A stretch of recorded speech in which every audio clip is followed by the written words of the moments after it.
Sahabatku semua, jumpa lagi dengan Ibu Wid dalam pembelajaran tematik. Bagaimana kabar kalian? Ibu doakan kalian semua dalam keadaan sehat dan selalu bersemangat. Sebelum kita mengikuti pembelajaran hari ini, marilah kita bersama-sama mengawalinya dengan doa. Kita mengambil sikap doa yang dalam nama Bapa dan Putra dan Roh Kudus. Amin. Ya Bapa, kami bersyukur kepadamu pada kesempatan hari ini kami boleh ikut belajar bersama. Hadirlah di tengah-tengah kami sehingga kegiatan pembelajaran hari ini dapat bermanfaat bagi kami. Amin. Santa Maria della Strada, doakanlah kami. Amin. Dalam nama Bapa dan Putra dan Roh Kudus. Amin. Anak-anak, hari ini kita akan bersama-sama belajar pembelajaran kita hari ini adalah kita akan belajar tematik kelas 6, tema 5 subtema 1, yaitu temanya tentang wirausaha. Tujuan pembelajaran kita hari ini, yang pertama setelah pembelajaran hari ini diharapkan anak-anak dapat menjelaskan pengertian serta contoh hak dalam kehidupan sehari-hari. Yang kedua, dapat menceritakan contoh pelaksanaan hak beserta dampaknya dalam kehidupan kalian sehari-hari. Yang ketiga, dapat menjelaskan arti parafrase dan langkah-langkahnya. Dan tujuan yang terakhir adalah mengubah bentuk puisi menjadi sebuah prosa. Apakah kalian siap mengikuti pelajaran hari ini? Ibu yakin kalian siap. Mari kita bersama-sama mengikuti pembelajaran kita hari ini. Jadi, hari kita akan bersama-sama menyanyikan lagu Bangun Pemuda-Pemudi supaya kita lebih semangat dalam mengikuti pelajaran. Ayo anak-anak bersama-sama. Muda Indonesia lengan baju musik singkat untuk negara, masa yang akan datang kewajiban mula menjadi tanggunganmu terhadap nusa, menjadi tanggunganmu terhadap nusa. Lebih semangat, anak-anak, semuanya ikut bernyanyi. Budi tetap berusaha, jujur dan ikhlas, tak usah banyak bicara, terus kerja keras, hati teguh dan lurus, pikir tetap jernih, bertingkah laku halus, putra negeri, bertingkah laku halus, putra negeri. Kasih anak-anak yang sudah bernyanyi dengan penuh semangat, supaya kita benar-benar dapat mengikuti pembelajaran hari ini dengan penuh semangat. Iya, anak-anak, pada pembelajaran yang lalu kalian sudah belajar tentang kewajiban. Dalam lagu ini tadi kalian dengarkan dan kalian nyanyikan bersama-sama. Ibu mau bertanya, apa yang menjadi kewajiban pemuda Indonesia menurut lagu tersebut? Ada yang tahu jawabannya? Ya, jadi masa depan nusa dan bangsa pada masa yang akan datang. Itu kewajiban pemuda-pemudi dalam lagu tadi. Kemudian pertanyaan kedua, sifat-sifat apa saja yang harus dimiliki oleh pemuda-pemuda Indonesia? Masih ingat dalam lagu tadi? Harus jujur, dan ikhlas. Kemudian, mengapa pemudi-pemuda Indonesia harus memiliki sifat-sifat tersebut? Anak-anak tahu jawabannya? Ya, agar dapat terus bekerja keras untuk membangun bangsa dan negara. Dan pertanyaan ketiga, jika pemudi-pemuda Indonesia memiliki kewajiban yang sama terhadap bangsa Indonesia, apakah hak yang akan diberikan? Jadi tadi kan ditanya kewajiban, sekarang apa hak yang akan diberikan oleh bangsa dan negara jika pemudi-pemuda itu melaksanakan kewajibannya? Ya, akan mendapatkan pendidikan, perlindungan hukum, mendapat pekerjaan yang layak, untuk mengeluarkan pendapat, dan masih banyak lagi hak yang akan diterima oleh kita, oleh kalian semua sebagai pemudi-pemudi Indonesia. Pertanyaan terakhir, apakah sifat-sifat yang dimiliki oleh pemudi-pemuda Indonesia tersebut diperlukan dalam dunia wirausaha? Diperlukan ya? Yang pasti sangat diperlukan, karena semua pemuda-pemuda harus memiliki sifat-sifat seperti itu. Jadi dalam wirausaha harus memiliki sifat jujur dan ikhlas.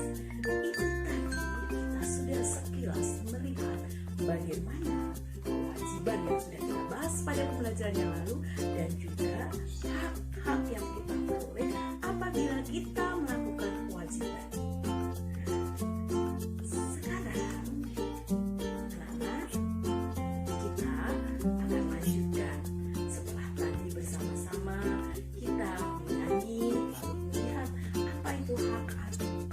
Kewajiban kita dan hak yang akan kita peroleh. Sekarang kita akan bersama-sama membaca teks prosa yang berjudul Hak dan Kewajiban Warga Negara. Anak-anak, kita baca bersama-sama. Sebuah negara mempunyai hak dan kewajiban atas warga negara yang berada di dalamnya. Hak dan kewajiban ini juga harus dimengerti oleh setiap warga negara. Sebagai warga negara yang baik, hendaknya menjalankan seluruh kewajiban kita. Artinya, kita pantas untuk mendapatkan seluruh hak atau wewenang kita. Kewajiban yang kita lakukan kepada negara merupakan bukti bahwa kita adalah warga negara yang baik dan layak mendapatkan hak-hak kita sebagai warga negara. Hak dan kewajiban saling berkaitan dan tidak bisa dipisahkan satu sama lain. Jika hak dan kewajiban seimbang dan terpenuhi, kehidupan masyarakat akan aman, sejahtera. Semakin besar hak dituntut, semestinya semakin besar pula kewajiban atau tanggung jawab yang diemban. Dimanapun manusia tinggal dan bekerja, di situ terdapat hak dan kewajiban yang melekat padanya. Seorang siswa juga memiliki hak dan kewajiban, baik di rumah, sekolah, maupun di masyarakat. Seorang wirausaha juga memiliki hak dan kewajiban, terutama harus beritikat baik dalam melakukan kegiatan usahanya, melayani konsumen secara jujur dan benar, dan menjamin kualitas dan mutu barang atau jasa yang ditawarkannya. Seandainya wirausahawan tersebut dapat melaksanakan kewajiban-kewajibannya dengan baik, tentu semua hak-haknya akan terpenuhi. Anak-anak, dalam bacaan tadi, dalam teks prosa tadi jelas bahwa hak dan kewajiban harus seimbang. Nah, kita sekarang akan bersama-sama membahas tentang apa yang dimaksud dengan hak. Tadi sudah di prosa di awal, tadi Ibu sudah menyampaikan. Apa sih sebenarnya yang dimaksud dengan hak? Ada yang tahu? Iya, pintar semua anak-anaknya, Ibu pintar semua. Hak adalah segala sesuatu yang harus diterima. Tadi dalam lagu, dalam teks prosa, apabila kita melaksanakan kewajiban, maka kita akan menerima hak. Oke, kalian semua mempunyai hak, baik di rumah, di sekolah, maupun di masyarakat. Kita akan bersama-sama melihat apa sih hak yang kalian akan terima di rumah, di sekolah, dan juga di masyarakat. Kita akan kupas bersama satu persatu. Siap? Yang pertama, hak sebagai anak di rumah. Ada yang tahu anak-anak? Yang pertama adalah pastinya mendapatkan perlindungan dari orang tua, sehingga kalian merasa nyaman, tenang, dan aman karena dilindungi oleh orang tua. Yang kedua adalah mendapatkan pendidikan dari orang tua. Anak-anak disekolahkan, didampingi dalam pembelajaran, diarahkan untuk berbuat baik. Lalu mendapatkan jaminan kesehatan dari orang tua. Ketika sakit dibawa ke dokter, dirawat, diberi makan makanan sehat supaya tidak sakit, dan ketika sakit diberi makan makanan sehat supaya sembuh. Itu hak yang kalian dapatkan dari orang tua. Yang berikutnya mendapatkan kasih sayang dari orang tua. Disayang, ya, ada yang masih disuapin karena disayang disuapin, atau tidurnya masih dikelonin. Tidak itu saja anak-anak, rasa sayang orang tua itu dengan memenuhi kebutuhan kalian, memberikan perhatian. Lalu mendapatkan bimbingan dari orang tua ketika salah diarahkan, ya, dibantu dalam menghadapi masalah atau kesulitan. Itu adalah hak-hak yang kalian terima di rumah, dan ibu yakin kalian semua sudah menerima hak-hak kalian itu di rumah. Nah, sekarang kita akan lanjutkan hak anak-anak sebagai siswa di sekolah. Apa hak kalian sebagai siswa di sekolah? Pertama, mendapat bimbingan dari guru. Hari ini kalian mendapat bimbingan dari Ibu Hid, mendapat bimbingan belajar, karena sekarang pembelajaran jarak jauh bisa lewat video, bisa lewat Zoom, bisa lewat video call, untuk mendapat bimbingan dari guru. Ya, yang kedua adalah memperoleh rasa aman. Di sekolah rasa aman, tidak ada ketakutan, karena ada bapak ibu guru, ada security, ada bapak ibu karyawan yang membantu melindungi kalian semua. Yang ketiga adalah menggunakan fasilitas sekolah, misalnya laboratorium, kemudian misalnya perpustakaan, anak-anak bisa pinjam dan membaca di perpustakaan, ruangan kelas, toilet. Nah, itu adalah fasilitas yang ada di sekolah. Lalu yang keempat, mendapatkan nilai. Nah, itu yang kalian terima di sekolah. Lihat tadi. Kita lanjutkan. Berikutnya adalah hak sebagai anggota masyarakat. Yang pertama, mendapat perlindungan hukum. Yang kedua, mendapatkan rasa aman, baik di rumah, di sekolah, di masyarakat. Mendapatkan rasa aman, menggunakan fasilitas umum, toilet umum, kalau dulu ada telepon umum, kemudian fasilitas-fasilitas yang disiapkan oleh negara, tentu saja menggunakannya dengan baik, bukan merusaknya, bukan memilikinya, tetapi menggunakan. Itu hak kita sebagai warga negara atau sebagai anggota masyarakat. Lalu memperoleh pendidikan. Setiap warga negara berhak mendapatkan pendidikan, itu diatur dalam Undang-Undang Dasar juga.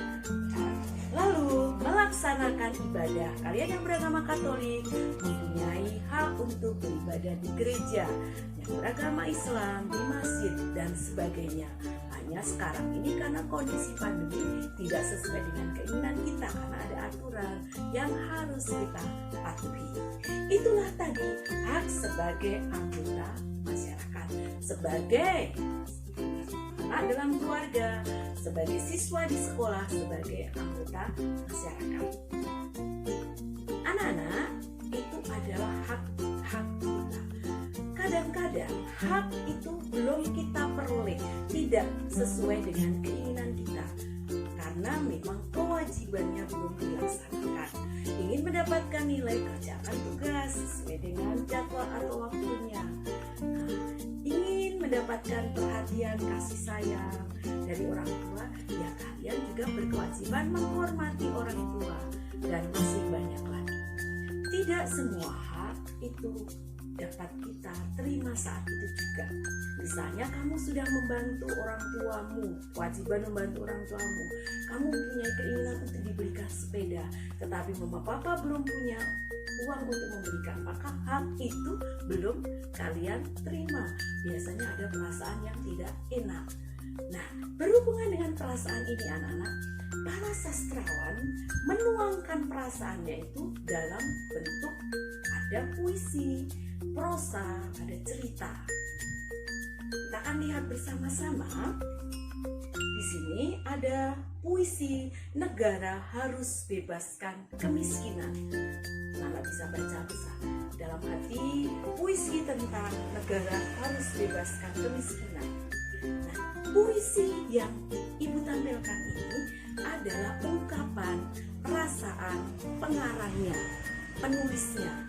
Sebagai ungkapan perasaannya dituangkanlah dalam puisi ini. Kalian baca pelan-pelan, sudah dibaca. Kalau kita baca kadang-kadang belum tahu apa itu artinya, maknanya, maksud puisi, maksud si penulis itu apa. Maka karena kita belum mengerti puisi ini, supaya nanti puisi ini bisa kita pahami, kita harus memparafrasekan. Apa itu Bu memparafrasekan? Kita sekarang akan bersama-sama melihat apa sih parafrase itu. Parafrase adalah penguraian kembali suatu teks atau naskah dalam bentuk lain dengan tujuan dapat lebih menangkap makna. Puisi biasanya diparafrasekan ke dalam bentuk prosa. Jadi puisi itu supaya mudah dipahami diparafrasekan dalam bentuk prosa. Jadi penguraian kembali suatu teks atau naskah dalam bentuk lain dengan tujuan dapat lebih menangkap maknanya. Seperti tadi yang Bui tampilkan di awal adalah prosa, sehingga anak-anak mudah memahami. Nah, yang ditampilkan yang kedua ini puisi, bingung apa artinya, maka harus diparafrasekan. Nah, anak-anak dalam parafrase ini, hasil parafrase puisi biasanya akan lebih panjang daripada puisi aslinya, lebih panjang ya. Kemudian kegiatan ini juga merupakan kegiatan memahami isi. Jadi memparafrasekan itu memahami isi dan tema serta amanat puisi. Nanti kalian akan mencoba puisi yang tadi ditampilkan dibuat atau diparafrasekan dalam bentuk prosa. Nah, maka harus tahu dulu bagaimana langkah-langkahnya. Kita akan bersama-sama melihat langkah-langkah dalam parafrase. Yang pertama, bacalah puisi berkali-kali. Puisi yang akan kalian parafrasekan diulang lagi. Dibaca beberapa kali. Nanti tugas kalian untuk memparafrasekan, berharap kalian baca berulang kali. Lalu, tambahkan kata-kata atau tanda baca yang sengaja dihilangkan oleh penyairnya. Boleh dikasih kata-kata atau tanda baca, pemenggalan kata, tanda baca dan sebagainya. Lalu, tadi yang pertama, membaca puisi berkali-kali, boleh sambil mencari artinya di kamus atau di ensiklopedi supaya memahami maknanya. Ya, langkah kedua, menambahkan kata-kata. Nah, langkah yang ketiga, ubahlah puisi ke dalam bentuk prosa dengan disertai kata-kata dan tanda baca yang telah kita tambahkan. Jadi pertama dibaca dulu, kalau ada kata-kata yang sulit cari di kamus atau bisa juga di ensiklopedia, cari artinya, maksudnya apa.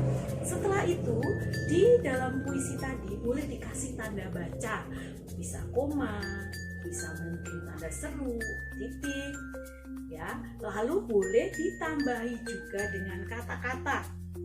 Misalnya yang atau kata-kata apa yang membuat supaya puisi itu menjadi bisa kalian ngerti maksudnya, artinya, ya. Bisa ditambah-tambahin ya kata-katanya supaya lebih bermakna sehingga kalian ngerti apa arti puisi itu.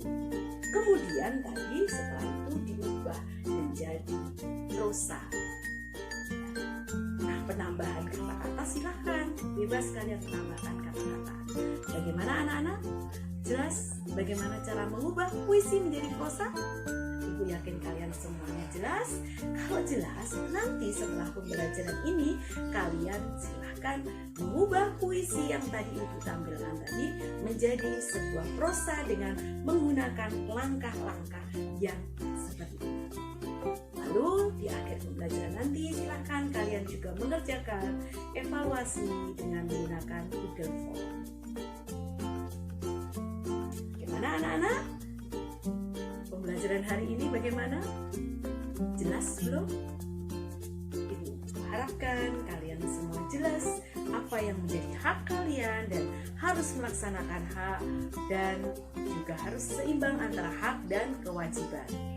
Lalu yang kedua tadi pembelajaran muatan bahasa Indonesia, mengubah puisi menjadi sebuah prosa supaya dapat mengerti makna atau arti dari si penulis.